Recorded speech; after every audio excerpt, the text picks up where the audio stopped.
نحمده ونصلي على رسوله الكريم اما بعد فاعوذ بالله من الشيطان الرجيم بسم الله الرحمن الرحيم ولا تقولوا لمن يقتل في سبيل الله اموات بل احياء ولكن لا تشعرون ولنبلونكم بشيء من الخوف والجوع ونقص من الاموال والانفس والثمرات وبشر الصابرين الذين إذا أصابتهم مصيبة قالوا إنا لله وإنا إليه راجعون أولئك عليهم صلوات من ربهم ورحمة وأولئك هم المهتدون صدق الله العظيم رب اشرح لي صدري ويسر لي أمري واحلل عقدة من لساني يفقهوا قولي اللهم ربنا الہمنا رشدنا واعذنا من شرور انفسنا اللهم ارنا الحق حقا وارزقنا اتباعه وارنا الباطل باطلا وارزقنا اجتنابه آمین یا رب العالمین۔ معزز حاضرین اور محترم ناظرین و سامعین، السلام علیکم ورحمۃ اللہ وبرکاتہ۔ آج ہماری سہ روزہ تقاریر کی آخری کڑی ہے۔ آپ کو یاد ہوگا کہ سب سے پہلے خطاب میں ہم نے قرآن کا فلسفہ شہادت سمجھا، قرآن مجید میں یہ اصطلاح کس معنی میں آئی ہے، اور اس کے ساتھ ہی امت مسلمہ کا فرض منصبی وَكَذَلِكَ جَعَلْنَاكُمْ أُمَّةً وَسَطًا لِتَكُونُوا شُهَدَاءَ عَلَى النَّاسِ وَيَكُونَ الرَّسُولُ عَلَيْكُمْ شَهِيدًا، تو اللہ کے دین کو بالفعل قائم کرنے کے لیے، تاکہ نوع انسانی پر ایک ابدی حجت قائم ہو جائے کہ اللہ کا دین قابل عمل ہے، اسے قائم کیا جا سکتا ہے، اور یہ بہترین سماجی نظام ہے، پولیٹیکو سوشو اکنامک سسٹم اس سے بہتر آج تک چشم فلک نے نہیں دیکھا۔ یہ حجت قائم کرنے کے لیے جن حضرات نے اپنی جانوں کا نذرانہ پیش کر دیا، گویا کہ وہ اللہ کے گواہ قرار پائے، ان کے لیے لفظ شہید استعمال کیا گیا۔ دوسرے لیکچر میں آپ کو یاد ہوگا کہ ہم نے یہ بات سمجھنے کی کوشش کی کہ جب اللہ کا دین جزیرہ نماء عرب میں قائم ہو گیا، اور گویا کہ ہم کہہ سکتے ہیں کہ انقلاب محمدی علی صاحب الصلاۃ والسلام کی تکمیل ہو گئی، تو جیسے کہ ہر انقلاب کے ساتھ ہوتا ہے، اس کے بعد کچھ کاؤنٹر ریولوشنری موومنٹ شروع ہوئی۔ چنانچہ سب سے پہلے اندرون ملک عرب جھوٹے نبی کھڑے ہو گئے، نبوت کے جھوٹے دعوے دار، اور بہت سے لوگوں نے حکومت کو زکوٰۃ ادا کرنے سے انکار کر دیا، اور یہ فتنہ اتنا بڑا تھا کہ واقعہ یہ ہے کہ اگر اسے کرش نہ کر دیا جاتا تو انقلاب محمدی علی صاحب الصلاۃ والسلام اسی وقت ناکام ہو جاتا۔ یہ حضرت ابو بکر صدیق رضی اللہ تعالی عنہ کے فضائل کا سب سے درخشاں باب ہے کہ انہوں نے اپنے عزم اور ہمت اور استقلال اور اللہ پر اعتماد، اللہ پر توکل اور بھروسے کے ساتھ ان دونوں فتنوں کو آئرن ہینڈ کے ساتھ کرش کر دیا، اور سال سوا سال ہی میں ان دونوں کاؤنٹر ریولوشنری موومنٹس کو ختم کر کے اس کے بعد انہوں نے جلد ہی اس نظام کا گویا کہ انچارج حضرت عمر رضی اللہ تعالیٰ عنہ کو بنا دیا کہ جو خلیفہ ثانی ہے۔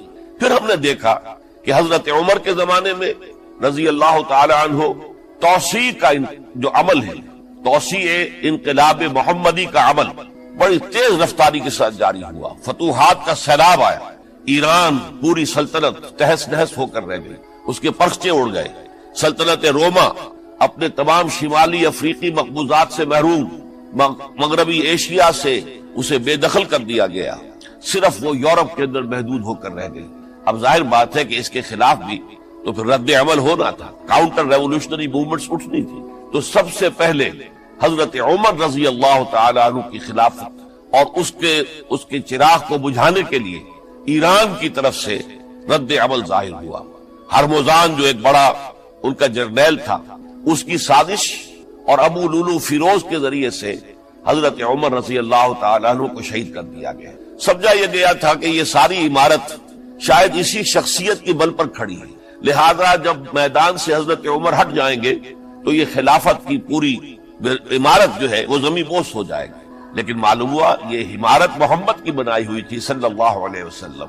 کھنڈر بتا رہے ہیں عمارت عظیم تھی، بڑی عظیم عمارت تھی جو حضور نے تعمیر کی تھی، لہذا حضرت عمر کی شہادت سے کوئی فرق واقع نہیں ہوا۔ حضرت عثمان رضی اللہ تعالی عنہ آ گئے میدان میں، اور میں بتا چکا ہوں آپ کو کہ ان کے میں دور خلافت کے جو 12 سال ہیں ان میں سے پہلے 10 سال بالکل حضرت عمر فاروق رضی اللہ تعالیٰ عنہ کی خلافت کے دور کی مثال ہے. اسی تیزی کے ساتھ انقلاب جو ہے آگے بڑھ رہا تھا، فتوحات کا دائرہ پھیل رہا تھا، اور اندرون ملک پورا امن، سکون، اطمینان اور چین تھا. لیکن ان کی دور خلافت کے آخری دنوں میں اب یہودیوں کی طرف سے رد عمل اور ایک کاؤنٹر ریولوشنری موومنٹ عبداللہ ابن سبا کے ذریعے سے، کہ جس نے اسلام کا لبادہ اوڑھا اور منافقت کے پردے کے ساتھ وہ عالم اسلام میں داخل ہوا.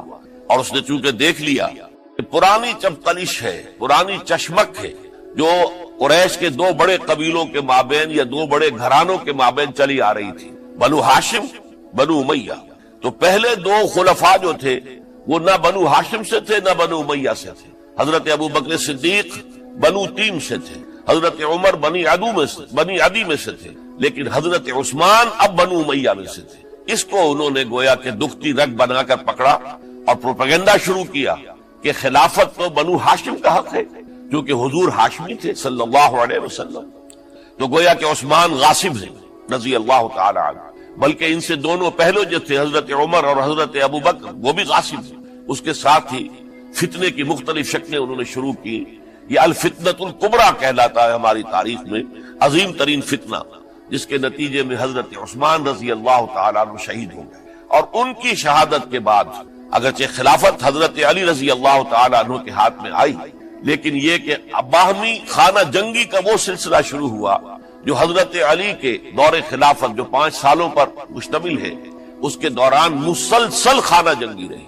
ایک طرف شیعان علی تھے، دوسری طرف شیعان عثمان آ گئے جو حضرت عثمان رضی اللہ تعالیٰ عنہ کے قتل کے قصاص کے مطالبے کو لے کر سامنے آئے. جنگ جمل ہوئی، ایک رات میں 10,000 مسلمان شہید ہوئے. جنگ صفین میں 74,000 مسلمان شہید ہوئے. جنگ نہروان میں پھر 4,000 مسلمان شہید ہوئے.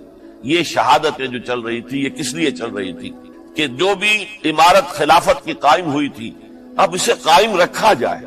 اغیار کی طرف سے جو سازشیں ہو رہی ہیں، جو حملے ہو رہے ہیں، اسے ختم کرنے کے لیے ان کا مقابلہ کیا جائے.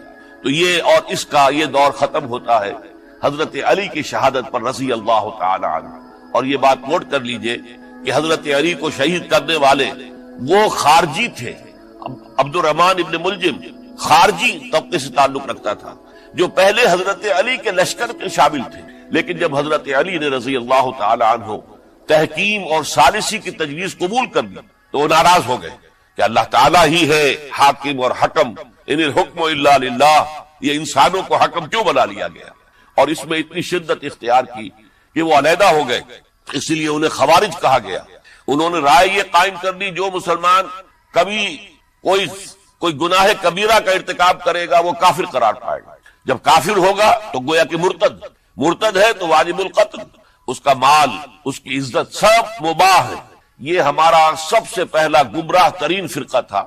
انہی میں سے 3 افراد نے بیٹھ کر اسکیم بنائی کہ یہ 3 افراد ایسے ہیں کہ جن کو اگر میدان سے ہٹا دیا جائے تو شاید مسلمانوں کی باہمی خانہ جنگی ختم ہو جائے اور مسلمان پھر کسی ایک خلیفہ پر راضی ہو جائے.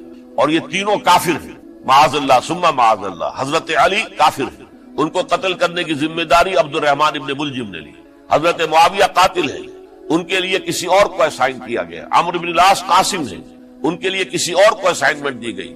ہوا یہ کہ حضرت عمرو بن العاص وہ تو اس روز فجر کی نماز میں آئے نہیں، ان کی جگہ جو امام تھا وہ شہید کر دیا گیا. حضرت معاویہ رضی اللہ تعالی عنہ ان پر وار اوچھا پڑا، زخمی تو ہوئے لیکن یہ کہ پھر تندرست ہو گئے. حضرت علی رضی اللہ تعالی عنہ پر بہت کاری وار ہوا اور حضرت علی رضی اللہ تعالی عنہ کی شہادت سن 35 ہجری میں ہوگی. یہ جو خلافت راشدہ کا اختتام یا تو سن 35 ہجری میں حضرت علی کی شہادت سے سمجھا جائے گا، یا میری ذاتی رائے ہے کہ نہیں، اس میں حضرت حسن کا دور خلافت بھی شامل ہونا چاہیے. حضرت حسن کو کسی نے نامزد نہیں کیا تھا، نہ انہوں نے اپنی امیدواری کے ساتھ اپنی طاقت کے بل پر خلافت حاصل کی تھی، بلکہ حضرت علی سے جب یہ کہا گیا تھا کہ کیا ہم آپ کے بیٹے حسن کے ہاتھ پر بیعت کر لیں، تو انہوں نے فرمایا تھا کہ میں نہ تمہیں روکتا ہوں نہ حکم دیتا ہوں، یہ تمہارا معاملہ ہے، تم جسے مناسب سمجھو اس کے ہاتھ پر بیعت کر لو. حضرت حسن رضی اللہ تعالیٰ عنہ نے جن کے ہاتھ پر جو بیعت ہوئی، اب معاملہ یہ ہو گیا کہ امیر معاویہ رضی اللہ تعالیٰ عنہ وہ ایک لشکر لے کر شام سے چلے. حضرت حسن 50,000 آدمیوں کے ساتھ ادھر سے نکلے، لیکن یہ ہے کہ انہیں محسوس ہو گیا تھا کہ میرے ساتھیوں میں ایسا فسادی عنصر بھی موجود ہے جو عبداللہ ابن سبا کے ساتھیوں میں سے، کہ وہ کسی اچھے کام کو پسند نہیں کرتا. لہذا انہوں نے پھر صلح کی پیشکش کی. حضرت معاویہ کو پیغام بھیجا کہ میں مصالحت چاہتا ہوں، بتائیے شرائط کیا ہے. حضرت معاویہ نے بلینک پیپر بھیج دیا، سادہ کاغذ، کہ آپ جو شرائط چاہیں اس پر لکھ دیں، وہ مجھے قبول ہو. حضرت حسن نے رضی اللہ تعالیٰ عنہ شرائط لکھ دی، حضرت معاویہ نے قبول کر لی. تو حضرت حسن دستبردار ہو گئے خلافت کے دعوے سے، اور اس کے بعد پھر حضرت امیر معاویہ کی خلافت کی بیعت کی گئی. اس سے پہلے انہوں نے خلافت کی بیعت نہیں لی. یہ ہے سن 41 ہجری، اور اسے عام الجماع کہا جاتا ہے. یعنی یہ اختتام ہے مسلمانوں کی خانہ جنگی کے دور کا. پھر جمعیت ایک ہو گئی، پھر عالم اسلام متحد ہو گیا. اب پورا کا پورا عالم اسلام حضرت امیر معاویہ کی زیر خلافت. اور حضرت امیر معاویہ کون ہے؟ وہ خود ایک صحابی رسول ہے، جلیل القدر صحابی رسول ہے. اور آپ کو میں نے کل بھی بتایا تھا کہ حضرت معاویہ رضی اللہ تعالیٰ عنہ کی ایک ہمشیرہ ام حبیبہ رضی اللہ تعالیٰ عنہ حضور کے ازواج مطہرات میں سے ہیں. تو حضور کے گویا کے برادر نسبت ہی ہوئے. جو چند لوگ جو وحی کے لکھنے پر جو کاتبین وحی جو حضور نے مقرر کیے تھے، ان میں سے ایک حضرت معاویہ بھی ہے. پھر حضرت معاویہ کے لیے حضور کی دعا ہمیں ملتی ہے، اللہم اجعلہ ہادیا مہدیا، اے اللہ اسے ہادی ہدایت دینے والا بنا دے اور مہدی بنا دے جو ہدایت یافتہ ہو. تو یہ ان کی شان ہے. اور پھر یہ کہ ان کے زمانے میں جب عالم اسلام متحد ہو گیا، داخلی خلفشار ختم ہو گیا، تو فتوحات کا سلسلہ بھی دوبارہ جاری ہو گیا. حضرت علی رضی اللہ تعالیٰ عنہ کے 5 سالہ دور خلافت میں کوئی توسیع نہیں ہو سکی تھی دارالاسلام. کوئی مزید علاقے جو ہیں سلطنت اسلامی میں شامل نہیں کیے جا سکے تھے، اس لیے کہ سارا معاملہ تو داخلی خلفشار کا تھا. جو خانہ جنگی ہو رہی تھی، ایک دوسرے کی تیروں اور تلواروں اور نیزوں سے 1 لاکھ کے قریب مسلمان ختم ہو گئے تھے. تو اندر سے گویا کہ موشن ٹوٹ گیا اس سیلاب کا. تو سیلاب پھر دوبارہ جب امت جمع ہو گئی عام الجماع کے بعد، تو حضرت معاویہ رضی اللہ تعالیٰ عنہ ان کا دور خلافت اب 20 برس ہے. اندازہ کیجیے، یہ پورے 20 برس کوئی اندرونی خلفشار نہیں ہوا، کوئی جھگڑا نہیں ہوا، کوئی فساد نہیں ہوا، بلکہ جو فتوحات کا دائرہ تھا شروع ہو گیا. مکران اور سندھ کے علاقے فتح ہوئے، کابل اور یہ افغانستان کا علاقہ فتح ہوا، ترکستان کے علاقوں کے اندر پیش قدمی ہوئی. ادھر یہ کہ قیصر سلطنت روما کا اس کے مرکزی شہر قسطنطنیہ پر حملہ کیا گیا، جس کے لیے کہ حضور کی حدیث موجود تھی پیشن گوئی کے طور پر، اول جیش یغزو مدینۃ القیصر مغفورون لہم. حضور نے فرمایا تھا کہ جو پہلا لشکر قیصر کے شہر پر حملہ کرے گا تو وہ سب کے سب وہ مغفرت پا جائیں گے، اللہ تعالیٰ ان کی مغفرت فرما دیں گے. اگرچہ کامیابی نہیں ہوئی، لیکن اس پیشن گوئی کی وجہ سے آپ کو معلوم ہے کہ حضرت ایوب رضی اللہ تعالی عنہ ان کو بھی اس پیشن گوئی کی وجہ سے، حالانکہ 90 برس سے اوپر عمر تھی، لیکن وہ بھی کہا انہوں نے کہ میں بھی اس میں جانا چاہتا ہوں. چنانچہ اس لشکر میں گئے، وہی فوت ہوئے. بہرحال یہ سارے کارنامے اپنی جگہ پر، امن و امان اپنی جگہ پر. اس کے باوجود اہل سنت والجماعت حضرت معاویہ کے دور خلافت کو خلافت راشدہ میں شامل نہیں سمجھتے. اس کی وجہ کیا ہے؟ خلافت راشدہ کی شرط اولین قرآن مجید کے حکم کے مطابق امرہم شورا بینہم، مسلمانوں کے باہمی معاملات باہمی مشورے سے طے پاتے ہیں. حضرت ابوبکر صدیق رضی اللہ تعالیٰ عنہ سقیفہ بنی سعدہ کے اندر مشورے کے بعد ان کو منتخب کیا گیا اور ان کے ہاتھ پر بیعت ہوئی. حضرت عمر رضی اللہ تعالیٰ عنہ کو حضرت ابوبکر نے مسلمانوں سے مشورہ کر کے پھر نامزد کیا. حضرت عثمان کے لیے حضرت عمر رضی اللہ تعالیٰ عنہ نے اپنے جانشین کے لیے 6 افراد پر مشتمل کمیٹی بنا دی، جو بڑے سے بڑے جو اصحاب جو جن کے بارے میں کہا گیا ہے کہ جن کو دنیا ہی میں بشارت دے دی گئی تھی، جو عشرہ مبشرہ میں سے جو باقی تھے، ان کے اوپر مشتمل کمیٹی بنا دی کہ آپ لوگ طے کر لیں اور اپنے کسی ایک پر جمع ہو جائیں. اس اعتبار سے حضرت علی کے ہاتھ پر بھی جو بیعت ہوئی ہے تو وہ اہل مدینہ کے دباؤ پر ہوئی ہے، ان کے مطالبے پر ہوئی ہے. حضرت علی خود جو ہے وہ خلافت کے مدعی نہیں تھے، بلکہ انکار کرتے رہے. چونکہ فتنے کا دور تھا، حضرت عثمان شہید ہوئے تھے، مسلمانوں کے دل زخمی تھے، اس حالت میں وہ سمجھتے تھے کہ اگر میں یہ خلافت جو ہے اپنے ہاتھ میں لے لوں گا تو ہو سکتا ہے کہ اس کا حق ادا نہ کر سکوں، لیکن یہ کہ جب انہوں نے دیکھا کوئی اور بھی تیار نہیں، طلحہ بھی تیار نہیں، زبیر بھی تیار نہیں، تو آخر مسلمانوں کو بغیر امارت کے چھوڑا تو نہیں جا سکتا، تو حضرت علی نے وہ قبول کر دیا۔ حضرت حسن کے بارے میں بتا چکا ہوں کہ ان کے بارے میں لوگوں نے کہا تو حضرت علی نے فرمایا میں نہ حکم دیتا ہوں نہ روکتا ہوں، لیکن حضرت امیر معاویہ رضی اللہ تعالیٰ عنہ صحابی بھی ہے، حضور کے قرابت دار بھی ہے، کاتبین وحی میں سے بھی ہے، پھر ان کا دور حکومت امن، سکون، اطمینان ہر طرح سے جو ہے 20 برس تک کوئی داخلی خلفشات نہیں ہوا، کوئی فساد نہیں ہوا، کوئی باہمی جنگ و جدل نہیں ہوا، بلکہ فتوحات کا دائرہ آگے بڑھا۔ اس کے باوجود چونکہ انہوں نے طاقت سے خلافت حاصل کی، لہذا ان کے دور خلافت کو ہم خلافت راشدہ میں تسلیم نہیں، حالانکہ وہ خود راشد ہیں، اس لیے کہ تمام صحابہ کرام کے بارے میں سورہ حجرات میں فرمایا وَلَكِنَّ اللَّهَ حَبَّبَ إِلَيْكُمُ الْإِيمَانَ وَزَيَّنَهُ فِي قُلُوبِكُمْ وَكَرَّهَ إِلَيْكُمُ الْكُفْرَ وَالْفُسُوقَ وَالْعِصْيَانَ أُولَٰئِكَ هُمُ الرَّاشِدُونَ۔ تمام صحابہ کرام کی شان یہ ہے کہ اللہ تعالیٰ نے ان کے دلوں میں ایمان کو کھبو دیا ہے، ایمان ان کے دلوں میں رچ گیا ہے، بس گیا ہے، جم گیا ہے، اور کفر سے، فسق سے انہیں تبھی نفرت ہو گئی ہے، اور یہ سب کے سب راشدون ہیں، تو تمام صحابہ راشدون ہیں۔ اس اعتبار سے خود حضرت امیر معاویہ بھی راشدون میں شامل ہے، لیکن خلفائے راشدین میں شامل نہیں ہے۔ خلفائے راشدین عام طور پر تو ہم کہتے ہیں حضرت ابوبکر، حضرت عمر، حضرت عثمان، حضرت علی۔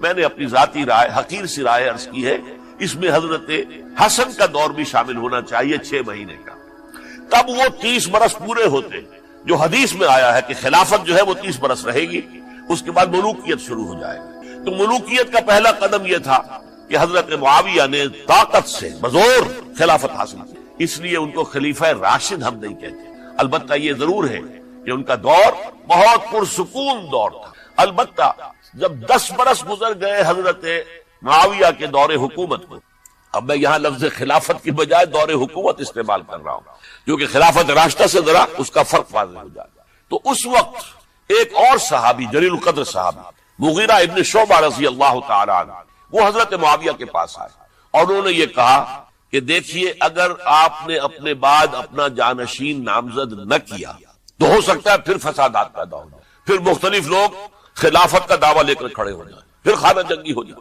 5 برس کی خانہ جنگی میں 1 لاکھ سے زیادہ مسلمان شہید ہو چکے ہیں، قتل ہو چکے ہیں، ہلاک ہو چکے ہیں، اب دوبارہ وہی دور نہ آ جائے، لہذا آپ اپنا جانشین نامزد کر دیں۔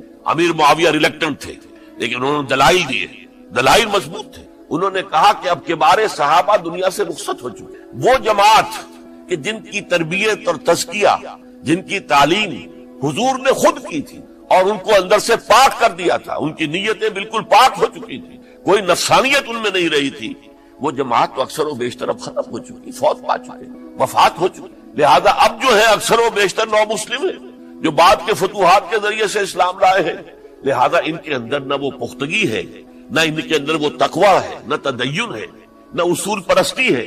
اسلام کی پوری تعلیمات جو ہیں وہ ان کے وجود کے اندر، ان کے شعور کے اندر گہری اتری ہوئی نہیں ہے، لہذا اب صورتحال وہ نہیں رہ سکے گی جو حضرت ابوبکر یا حضرت عمر یا حضرت عثمان یا حضرت علی کے زمانے میں تھی، لہذا آپ نامزد کی۔ یہ بھی بتا دوں کہ مغیرہ ابن شعبہ کون تھے رضی اللہ تعالی عنہ۔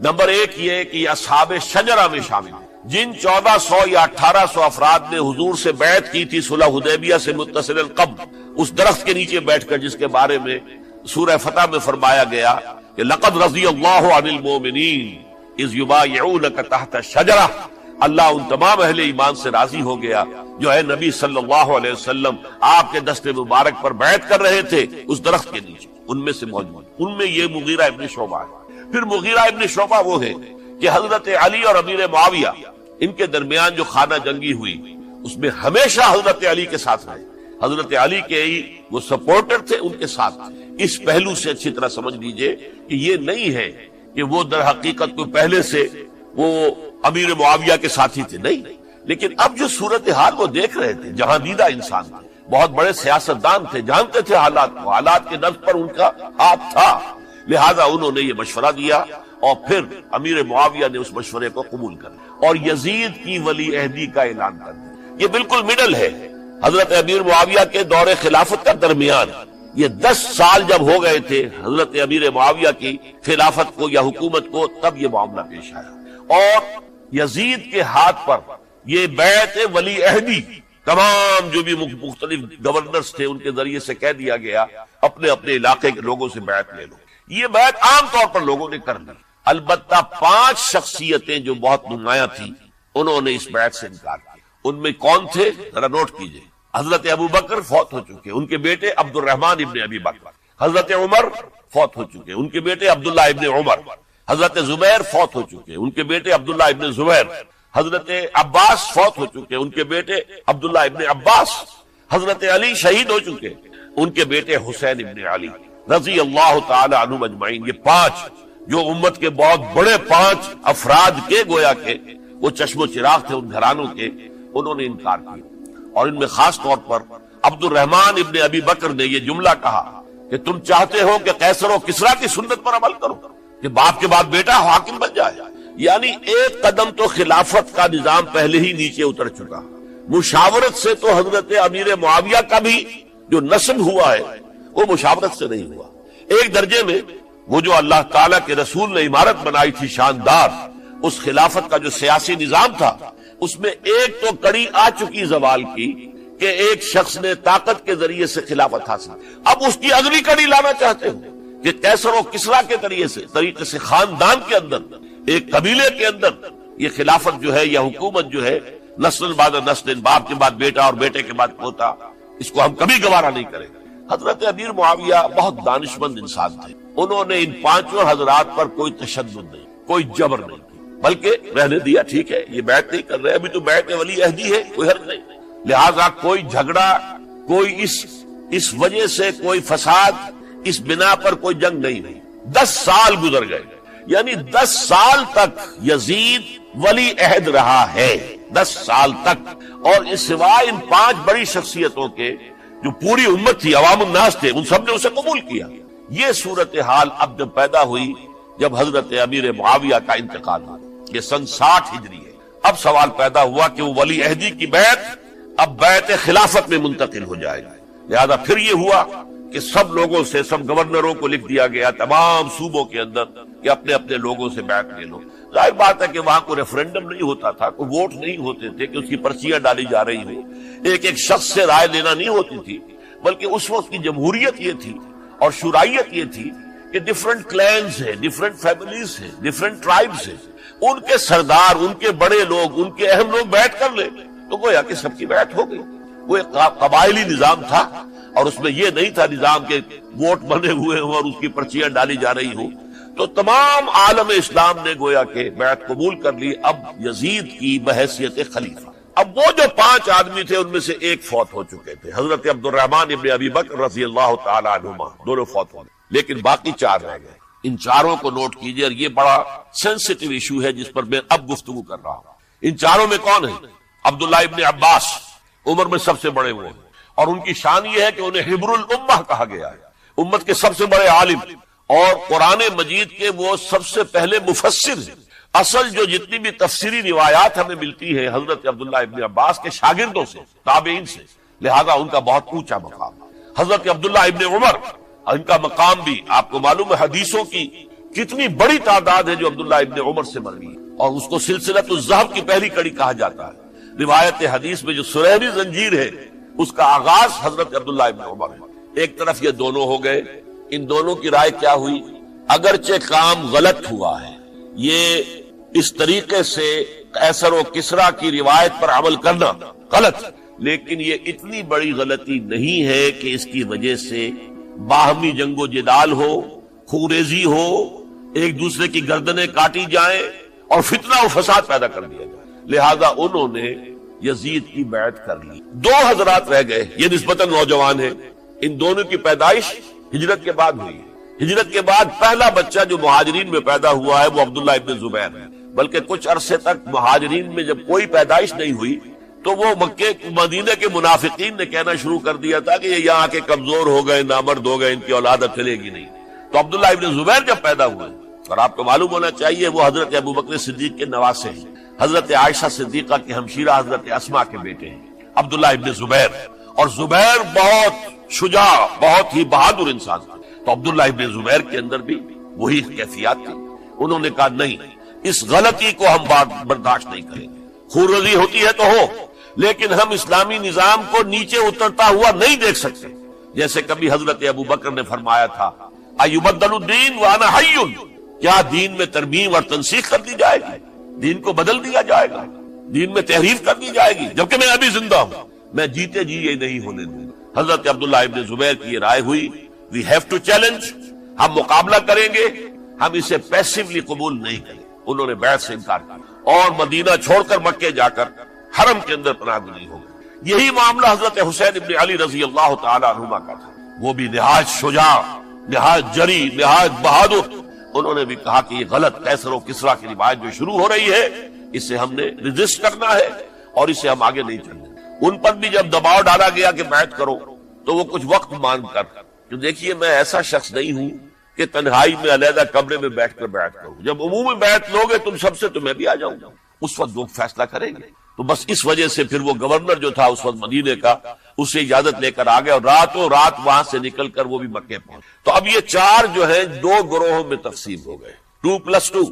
دو کی رائے یہ ہوئی کہ بات غلط ہے، لیکن اس کی بنا پر خون ریزی، جنگ و جدال، جنگ آپس میں خون ریزی کرنا یہ صحیح نہیں، بلکہ مصلحت اس میں ہے کہ اس کو قبول کرنا. پھر اللہ تعالیٰ کو بہتر حالات پیدا کرے گا اس کے ذریعے سے، تعلیم کے ذریعے، تلقین کے ذریعے سے.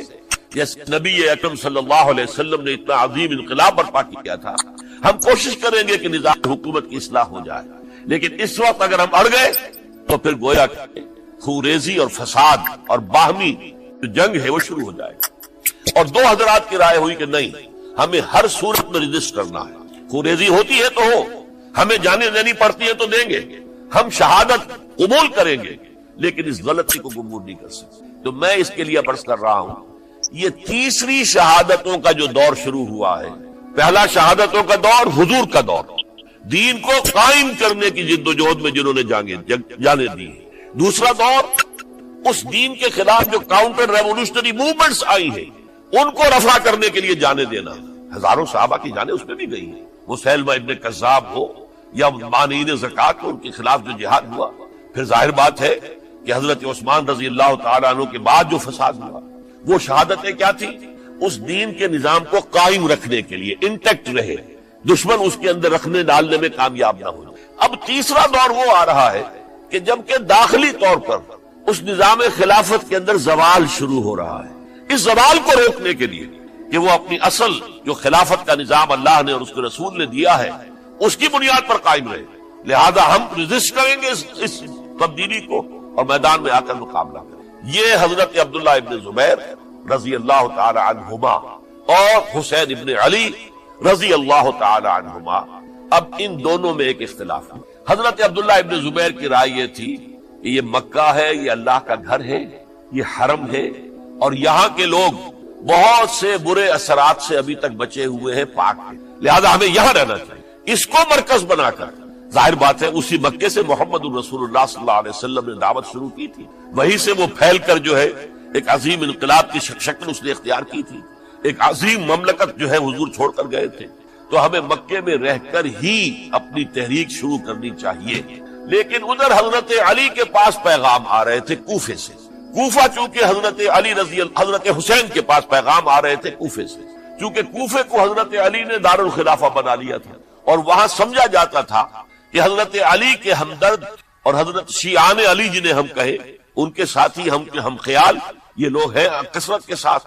اور وہاں سے اب خطوط کا تانتا شروع ہو گیا، آپ یہاں آئیے، ہم بےتاب ہیں، آپ کا استقبال کریں گے، آپ کے ہاتھ پر بیعت کریں گے، تاکہ یہ جو قیصر و کسریٰ کی سنت شروع ہو رہی ہے اس کو روکا جا سکے. وہ تانتا بنا ہوا ہے خطوط کا.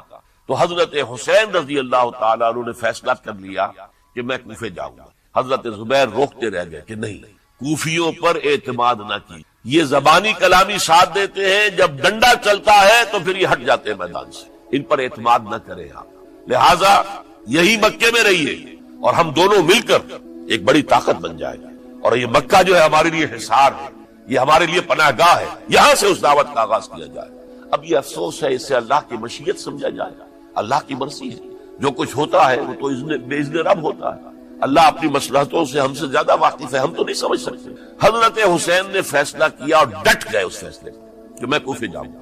اب یہ بھی بات قرآن مجید میں آیا ہے، حضور سے خطاب کر کے فرمایا گیا فَإِذَا عَزَمْتَ فَتَوَكَّلْ عَلَى اللَّهِ. جب ایک مرتبہ آپ ایک ارادہ کر لیں تو پھر اللہ پر توکل کی. پھر یہ نہیں کہ کبھی آگے کبھی پیچھے جاؤں یا نہ جاؤں، یہ نہیں، یہ تردد یہ نہیں، بلکہ یہ کہ ایک فیصلہ کر کے ڈٹ جائیے. اس لیے کہ جو بھی نتیجہ ہے وہ تو اللہ کے ہاتھ میں ہے، لہذا اللہ پر توکل کیجئے. فَإِذَا عَزَمْتَ فَتَوَكَّلْ عَلَى اللَّهِ. لہذا سب نے سمجھایا حضرت حسین کو کہ آپ کوفے نہ جائیں. سمجھانے والوں میں حضرت عمر بھی تھے رضی اللہ، حضرت عبداللہ ابن عمر بھی تھے رضی اللہ تعالی عنہ. اگرچہ کوئی قرابت داری جو ہے قریبی نہیں تھی، لیکن بہرحال امت کی ایک شخصیت، عظیم شخصیت تھے. سمجھانے میں سب سے زیادہ زور صرف کیا ہے حضرت عبداللہ ابن عباس نے رضی اللہ تعالی عنہ. اور حضرت عبداللہ ابن عباس کون ہے؟ ایک رشتے سے حضرت حسین کے چچا ہیں، ایک رشتے سے حضرت حسین کے نانا ہیں. کیوں؟ حضرت علی اور حضرت عبداللہ ابن عباس چچا زاد بھائی ہیں. عباس کے بیٹے، ابو طالب کے بیٹے، عباس اور ابو طالب بھائی ہیں. تو یہ فرسٹ کزن تھے حضرت علی اور عبداللہ ابن عباس رضی اللہ تعالی عنہ. لہذا انہوں نے جب کہا تو گویا کہ ایک چچا، ایک بزرگ سمجھا رہا. اور دوسرے رشتے سے حضور نانا تھے حضرت حسین کے، اور حضور بھی کزن تھے حضرت عبداللہ ابن عباس کے، چچا زاد بھائی. اس حوالے سے سمجھ لیجئے کہ حضور کے کزن نانا کے درجے میں آ گئے. تو یہ دو رشتے تھے حضرت عبداللہ ابن عباس کے، اور انہوں نے بڑی الہا و زاری کے ساتھ، بڑی اپنے مقام سے نیچے اتر کر خوشامد کی ہے. حسین خدا کے لیے بعد آ جا، حسین خدا کے لیے بعد آ جا. حسین اگر جانا ہی ہے تو اپنے بال بچوں کو لے کر نہ جا. جس طریقے سے تمہارے باپ حضرت علی رضی اللہ تعالیٰ عنہ کو کوفہ کے اندر ذبح کر دیا گیا، کہیں ایسا نہ ہو کہ تمہیں بھی تمہارے بال بچوں کے سامنے ذبح کر دیا جائے. باس آ جاؤ. لیکن حضرت حسین اب اللہ کی طرف سے ان کے دل میں ایک ارادہ پختہ ہو چکا تھا، اور انہوں نے حضرت مسلم بن عقیل کو بھیجا تھا کہ جاؤ میری طرف سے کوفے والوں سے بیعت لے اور پھر مجھے اطلاع دو. وہ گئے، وہاں 12,000 افراد نے بیعت کر لی. اب ان کا خط آ گیا کہ یہاں تو فضا بالکل ہموار ہے، اتنے لوگوں نے بیعت کی ہے، باقی بھی جیسے ہی آپ سامنے آ جائیں گے سب بیعت کر لیں گے. لہذا یہاں پر وہ ریزسٹنس کے لیے گویا کہ ہمارے پاس طاقت اس کوفے کے اندر بہت مضبوط طاقت ہوگی کہ ہم یزید کی حکومت کے خلاف ریزسٹ کر سکیں. اس کے بعد ہوا کیا؟ یزید نے عبید اللہ ابن زیاد کو گورنر بنا کر بھیج دیا. یہ شخص تھا بہت ڈنڈا چلانے والا. اس نے سختیاں شروع کی تو بہت سے لوگ اس بیعت سے تائب ہوئے، لیکن مسلم بن عقیل وہ میدان میں آئے اور ان کے ساتھ ہزاروں آدمی آ گئے جنہوں نے بیعت کی تھی، ابھی تک بیعت پر قائم تھے، اور انہوں نے گورنر کے گھر کا گھیراؤ کیا. گورنر کے ساتھ 30-40 آدمی تھے کل.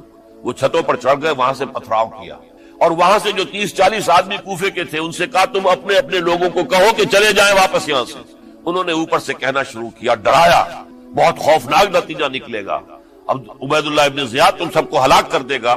ایک ایک کر کے بھیڑ چھٹتی چلی گئی اور صرف چند افراد رہے، اور اس کے نتیجے میں حضرت مسلم بن عقیل شہید کر دی. بلکہ ایک شخص خانی نے انہیں پناہ دی تھی کوفے میں، ان کو بھی قتل کر دیا گیا، شہید کر دیا. اس پر یہ ہے کہ انہوں نے ایک شخص کے ذریعے سے پیغام دیا قتل کیے جانے سے پہلے کہ دیکھو میرا تو وقت آ گیا ہے، میں تو اب قتل ہو جاؤں گا، شہید کر دیا جاؤں گا، تو میرا پیغام حسین تک پہنچا دو رضی اللہ تعالی عنہ کہ یہاں یہ بغاوت ہو گئی.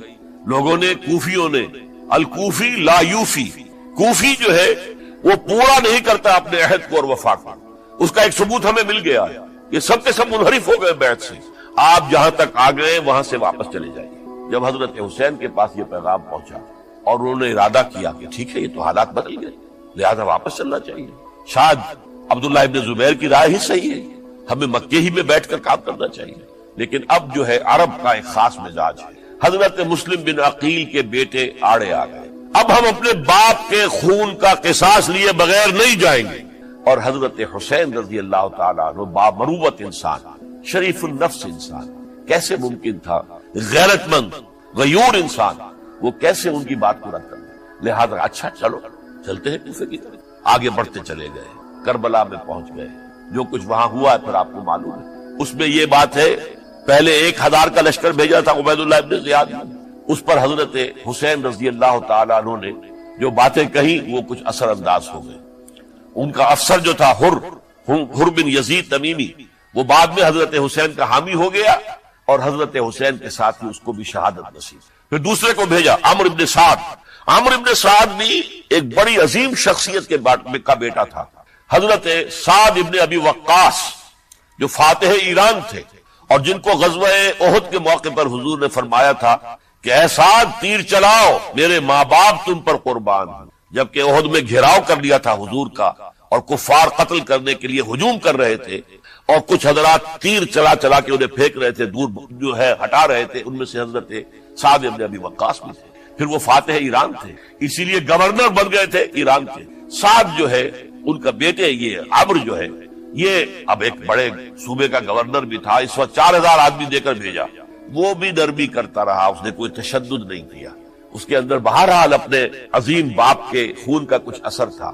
لیکن یہ کہ پھر ابن زیاد کو اطلاع مل گئی کہ عمرو ابن سعد جو ہے وہ تو لے تو لال کر رہا ہے، حملہ نہیں کر رہا، قتل نہیں کر رہا، بلکہ یہ کہ وہ تو اس راستہ بھی دینے کے لیے تیار ہے کہ نہ مدینے کی طرف جائیے اور نہ آپ مکے کی طرف جائیے، نہ کوفے کی طرف جائیے، بلکہ آپ چاہے تو دمشق چلے جائیں، یزید سے اپنا معاملہ کریں. اس پر ابن زیاد نے پھر وہاں سے خط لکھا ہے میں نے تمہیں اس کام کے لیے بھیجا تھا، میں نے تمہیں حکم دیا تھا حسین سے میری بیعت لو، یعنی میری بیعت کے ذریعے یزید کی بیعت لو اور اسے پکڑ کر لا کر میرے سامنے پیش کرو. لہذا پھر اس نے ایک بہت خوخار شخص کو زیادہ فوج دے کر بھیجا ہے اور وہ جو ہے اس نے آ کر جو ہے شمر میں پھر اس نے فیصلہ کن معاملہ کیا. حضرت حسین رضی اللہ تعالیٰ عنہ نے ان دنوں میں جو وہاں گزرے جتنے بھی کوفی آئے ہوئے تھے نا، اکثر و بیشتر تو کوفے کے لوگ تھے، ان سے کہا کہ میں خود نہیں آیا، تم نے مجھے بلایا تھا.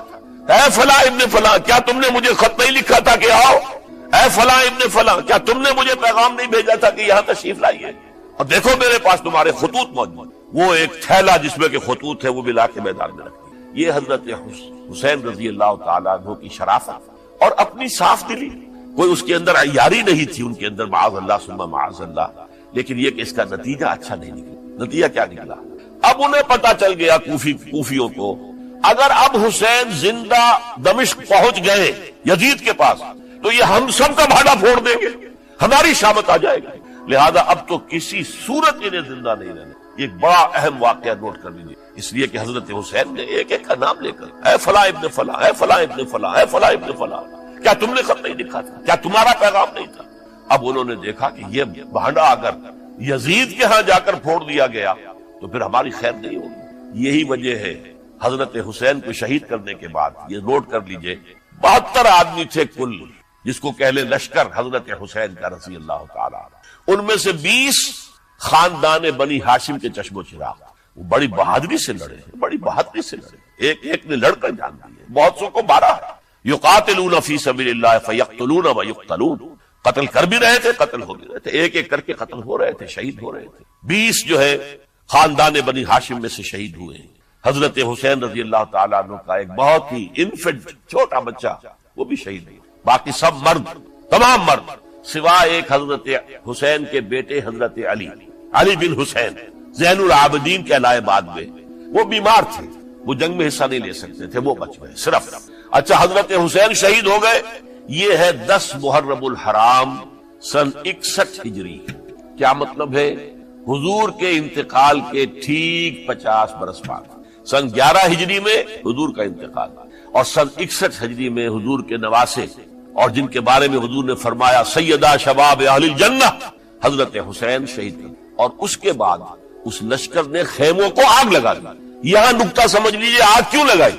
انہیں معلوم تھا ہمارے خلاف ڈاکومنٹری پروف موجود ہے وہاں پر، وہ ہمارے خطوط کے تھیلے وہاں موجود ہیں، اگر وہ باقی رہ گئے تو ہماری شامت آ جائے گی، ہمیں کون بچائے گا. ورنہ ظاہر بات ہے کہ اگر تو وہ دشمنی کے انداز میں بات ہوتی تو خواتین کی بھی بے حرمتی کی گئی ہوتی، لیکن نہیں، کسی نے. ظاہر بات ہے کہ خانوادہ نبوت کی کسی خاتون کی بے حرمتی نہیں کی، قطعاً نہیں کی، قطعاً نہیں کی، قطعاً نہیں کی. لیکن خیمے جلانا ان کی ضرورت تھی تاکہ وہ ریکارڈ جو ہے ان کا وہ تلف ہو جائے، سارے خطوط جو ہے وہ جل جائیں تاکہ ان کے خلاف ثبوت باقی نہ رہے. یہ عظیم سانحہ کربلا ہے. اب چونکہ یہ ہماری تاریخ کے ان واقعات میں سے ہے جس پر بہت کچھ اختلافات ہیں، مختلف گروہوں کی تعبیرات بہت مختلف ہیں. ایک طرف اہل تشیع کا اپنا بیان ہے، دوسری طرف اہل سنت کا ایک اجماعی بیان ہے، تیسری طرف کچھ ایسے لوگ پیدا ہو گئے جو حضرت حسین رضی اللہ تعالیٰ عنہ پر الزام لگا رہے اہل سنت میں سے کہ وہ تو حکومت کے طالب تھے، وہ اقتدار کے خواہش مند تھے، واجب القتل تھے۔ معاذ اللہ ثم معاذ اللہ ثم معاذ اللہ۔ حضرت حسین اگرچہ صغار صحابہ میں سے تھے، یعنی حضور کی حیات طیبہ میں ابھی چھوٹے بچے تھے، لیکن ان کا شمار صحابہ میں ہے۔ اور پھر یہ وہ شخص ہے جو حضور کی گود میں کھیلا ہے، یہ وہ ہے جو حضور کے شانوں کے اوپر جس نے سواری کی۔ علامہ اقبال نے جیسے حضرت اسماعیل کے لیے کہا ہے کہ وہ فیضان نظر تھا یا کہ مکتب کی کرامت تھی، سکھائے کس نے اسماعیل کو آداب فرزندی۔ ظاہر بات ہے حضرت اسماعیل کسی اسکول اور مدرسے دارالعلوم میں پڑھے نہیں تھے کہ وہاں پتہ چلتا کہ والد کا حق کیا ہے۔ یہ فیضان نصر تھا، ابراہیم کی نگاہ کا یہ فیضان تھا کہ بیٹے کے اندر وہ جذبہ پیدا ہوا کہ یا ابت افعل ما تؤمر، ابا جان جو خواب آپ دیکھ رہے ہیں اور جو حکم آپ کو اس خواب کے ذریعے مل رہا آپ کر گزریے، ستجدنی انشاءاللہ من الصابرین۔ تو اسماعیل کا معاملہ اگر یہ تھا فیضان نظر سے، تو حضرت اسماعیل کو حضرت ابراہیم کے پاس زیادہ رہے بھی نہیں، وہ تو مکے میں رہے۔ حضرت عثمان جو حضرت ابراہیم تو شام میں رہتے تھے، کبھی کبھی آ جاتے تھے، اس سے زیادہ معاملہ نہیں تھا۔ وہ فیضان نظر حضرت اسماعیل کو تھا، تو حضور صلی اللہ علیہ وسلم کا فیضان نظر کتنا ہوگا اس کا آپ اندازہ کیجیے۔ یہ کوئی جنگ اقتدار نہیں تھی، معاذ اللہ ثم معاذ اللہ ثم معاذ اللہ، بلکہ انہوں نے اپنا ایک فرض منصبی سمجھا ہے کہ میرے نانا کا لایا ہوا نظام اور اس کے اصول اب ٹوٹ رہے ہیں۔ جیسے حضرت ابو بکر کا قول میں نے آج بھی آپ کو سنایا، ایبدل الدین وانا حی، کیا دین میں ترمیم اور تنسیخ کی جائے گی، دین کی باتوں کو بدل دیا جائے گا جبکہ میں ابھی زندہ ہوں۔ اسی طریقے سے گویا کہ زبان حال سے حضرت حسین اور عبداللہ ابن زبیر رضی اللہ تعالی عنہم ان دونوں نے یہ فیصلہ کیا کہ ہم روکیں گے اس کو۔ آپ اختلاف کر سکتے ہیں کہ حضرت حسین کی رائے صحیح تھی یا حضرت عبداللہ ابن عباس کی رائے صحیح تھی، یہ کہہ سکتے ہیں آپ، لیکن کسی کی نیت پر حملہ نہیں کر سکتے۔ اسی طریقے سے بعض لوگ جو ہے حضرت عبداللہ ابن عباس، عبداللہ ابن عمر، ان کی نیتوں پر حملہ کرتے، ان کو تو یزید نے دولت سے خرید لیا تھا، معاذ اللہ ثم معاذ اللہ ثم معاذ اللہ۔ یہ دونوں جلیل القدر صحابہ ہیں، یہ تو صغار صحابہ میں سے نہیں ہیں، یہ جوان تھے پورے حضور کے زمانے میں، جنگوں میں حصہ لیا ہے۔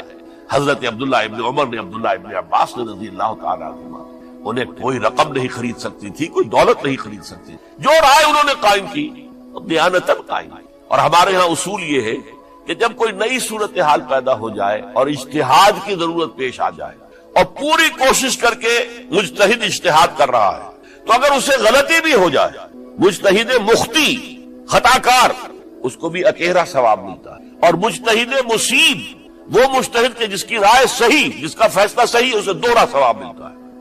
تو ان کے مابین ایک اختلاف رائے کا ہوا، اجتہاد کا۔ آیا یہ غلطی اتنی بڑی ہے کہ امت میں تفرقہ پیدا کیا جائے، امن و امان کو برباد کیا جائے، خوریزی کا بازار گرم کیا جائے، یا نہیں؟ دو کی رائے یہ ہوئی، ان کی مخلصانہ رائے تھی، ان کی دیانت دارانہ رائے تھی، ہم ان کی نیت پر حملہ نہیں کر سکتے، آپ اختلاف کرنا چاہیں تو۔ اسی طرح حضرت عبداللہ ابن زبیر اور حضرت حسین ابن علی رضی اللہ تعالی عنہ، ظاہر بات ہے کہ ان کا بھی ایک اجتہادی رائے تھی کہ نہیں، یہ دین کے نظام کے اندر بہت بڑا رکھنا پڑ رہا ہے، یہ تو اب قیصر و کسریٰ کی سنت شروع ہو رہی ہے، یہ اسلام کے دین کے اوپر طریقہ نہیں، عمل نہیں ہو رہا ہے، تو ہم اسے اپنی جانوں کا نذرانہ دے کر بھی اسے روکیں گے، روکنے کی کوشش کریں گے، رکے نہ رکے ہم اپنی جانیں دے دیں۔ یہ بھی دیانت دارانہ رائے تھی، مخلصانہ رائے تھی، ان کی نیت پر کوئی حملہ کم سے کم اہل سنت والجماعت میں سے کسی شخص کو حق نہیں ہے، اس لیے کہ اہل سنت والجماعت کا کہنا یہ ہے الصحابۃ کلہم عدول، صحابہ جتنے بھی ہیں وہ سب کے سب عدول ہیں، ان میں بدنیتی نہیں آ سکتی، خطا ہو سکتی۔ اہل سنت کے نزدیک معصومیت خاصہ نبوت ہے، نبوت ختم ہو گئی محمد رسول اللہ صلی اللہ علیہ وسلم پر، آپ کے بعد معصوم کوئی نہیں، ابو بکر بھی معصوم نہیں، عمر بھی معصوم نہیں، عثمان بھی معصوم نہیں، علی بھی معصوم نہیں رضی اللہ تعالی عنہ اجمعین۔ تو معصوم کون ہوا؟ عبداللہ ابن عباس بھی معصوم نہیں، عبداللہ ابن زبیر بھی جو ہے معصوم نہیں، حسین ابن علی بھی معصوم نہیں، اسی طریقے سے عبداللہ ابن عمر، عبداللہ ابن زبیر کوئی معصوم نہیں۔ انہوں نے اپنی رائے قائم کی ہے، اس پر عمل کیا ہے دیانت دارانہ سنسیریٹی کے ساتھ، اور ان کے لیے اللہ تعالیٰ کے ہاں ہر طرح کا اجر و ثواب ہے، سب کے لیے۔ حضرت عبداللہ ابن زبیر کی رائے اس اعتبار سے بہتر ثابت ہوئی، انہوں نے مکے میں پھر حکومت قائم کی، 9 برس تک ان کی حکومت قائم رہی، بنو امیہ ختم نہیں کر سکے۔ سن 73 میں جا کر ان کی شہادت ہوئی، اور ایک مرحلہ تو وہ بھی آیا تھا کہ شام اور مصر کی دونوں صوبے جو ہیں وہ بھی ان کے تحت آ گئے تھے۔ تو واقعہ یہ ہے کہ اگرچہ حضور نے ہمیں منع کیا ہے کہ کبھی یہ نہ کہا کرو کہ ایسا ہوتا تو ایسا ہو جاتا، نہیں، جو ہوا اللہ کی مرضی سے ہوا، اللہ کے اذن سے۔ حدیث کے الفاظ ہیں ان کلمۃ اللہ تفتح عمل الشیطان، یہ جو لو کاش یہ ہو جاتا، کاش یوں ہو جاتا تو بڑے اچھے نتیجے نکلتے، یہاں سے شیطان کا عمل شروع ہو جاتا۔ ورنہ واقعہ یہ ہے کہ دل سے یہ بات نکلتی ہے۔ اگر حضرت حسین اور عبداللہ ابن زبیر یکجا ہو جاتے اور مکے کو اپنا مرکز بنا کر جو عظیم مقصد انہوں نے اپنے سامنے رکھا تھا کہ یہ جو روایت غلط آ رہی ہے اسلام کے دینی سیاسی نظام کے اندر، اس کو ہم روکیں گے، تو اللہ تعالیٰ انہیں کامیابی عطا فرما دے۔ لیکن یہ پھر ہم کہیں گے ما شاء اللہ کان وما لم یشاء لم یکن، جو اللہ نے چاہا وہ ہوا اور جو اللہ نے نہیں چاہا وہ نہیں ہوئی۔ حضرت حسین کو وہ عظیم شہادت اللہ نے دینی تھی، وہ اونچا مقام عطا کرنا تھا، اور پھر ان کی عظیمت، ان کا صبر، ان کا ثبات، ان کا استقلال، معلوم ہوا کہ اللہ تعالیٰ نے انسانوں کے اندر کتنی کچھ طاقت رکھی ہوئی اور کتنی کچھ صلاحیتیں اللہ نے ودیت کی، وہ جس طرح ڈٹے رہے، کھڑے رہے۔ واقعہ یہ ہے کہ وہ بھی نوع انسانی کے لیے ہمیشہ کے لیے ایک سبق ہے، اور وہ سبق یہ ہے کہ آپ حق، جو بھی آپ حق سمجھے اس حق کے اوپر ڈٹ کر کھڑے ہو جائیں، اور اس میں پرواہ نہ کیجئے کہ آپ کی نفری کم ہے یا آپ کے ساتھ تعداد زیادہ، کوئی خیال نہ کیجئے، اس کے فکر نہ کیجئے کہ حالات ادھر ہیں یا ادھر ہیں، حالات سازگار آپ کے دشمن کے ساتھ ہیں یا آپ کے ساتھ ہیں، کوئی فکر نہ کیجئے۔ حق حق ہے، اس کا ساتھ دینا لازم ہے، اس کے لیے جان دے دینا یہ سب سے بڑی کامیابی۔ وَلَا تَقُولُوا لِمَن يُقْتَلُ فِي سَبِيلِ اللَّهِ أَمْوَاتٌ، ہرگز نہ کہنا ان کو جو اللہ کی راہ میں قتل ہو جائیں کہ وہ مردہ ہیں، بل احیاء، وہ تو زندہ ہے، ولیکن لا تشعرون، یہ تمہیں شعور نہیں ہے۔ وَلَنَبْلُوَنَّكُمْ، اب یہ تمام مسلمانوں سے خطاب ہو رہا ہے، ہم تمہیں لازماً آزمائیں گے، بِشَيْءٍ مِّنَ الْخَوْفِ، خوف سے، وَالْجُوعِ، اور بھوک اور فقر و فاقے سے۔ حضرت حسین اور ان کے ساتھیوں کو پیاس کے ذریعے سے آزمایا گیا، حالانکہ دریا دور نہیں ہے لیکن پانی بند کر دیا گیا، کیسی کیسی شدت اور کیسے کیسے سخت حالات کا سامنا کیا، لیکن جھکے نہیں، گردن نہیں جھکی، ڈٹے رہے اپنے موقف کے اوپر۔ وَلَنَبْلُوَنَّكُمْ بِشَيْءٍ مِّنَ الْخَوْفِ وَالْجُوعِ وَنَقْصٍ مِّنَ الْأَمْوَالِ وَالْأَنفُسِ وَالثَّمَرَاتِ، اور ہم تمہیں جانی اور مالی نقصانات کے ذریعے سے آزمائیں گے۔ وَبَشِّرِ الصَّابِرِينَ، اور اے نبی بشارت دے دیجئے صبر کرنے والوں، الَّذِينَ إِذَا أَصَابَتْهُمْ مُصِيبَةٌ، وہ کہ جن کو اگر کوئی مصیبت آئے، ان پر نازل ہو جائے، قالوا، تو وہ کہیں گے انا للہ و انا الیہ راجعون، ہم اللہ ہی کے ہیں، اللہ ہی کی طرف ہمیں لوٹ جانا ہے۔ اولئک علیہم صلوات من ربہم ورحمہ، یہ ہیں وہ جن پر ان کے رب کی طرف سے صلوات ہے، درود ہے اور رحمت ہے، واولئک هم المہتدون، اور یہی ہدایت یافتہ ہے۔ اللہم ربنا اجعلنا منہم، اللہم ربنا اجعلنا منہم۔ میرے اور آپ کے لیے سبق یہ ہے، صرف حضرت حسین کا کوئی دن بنا لینا یہ نہیں، ٹھیک ہے یاد تازہ کیجئے، بہت اچھی بات ہے، لیکن اس کا نتیجہ یہ نکلنا چاہیے کہ اگر حضرت حسین نے اپنی ہی نہیں، اپنے خاندان کی، اپنے اعزاء و اقربا کی، اپنے ساتھیوں کی جانوں کی قربانی پیش کر دی حق کے لیے، تو ہمیں بھی فیصلہ اور سبق یہ لینا چاہیے کہ ہمیں حق کا ساتھ دینا ہے، ہر چیز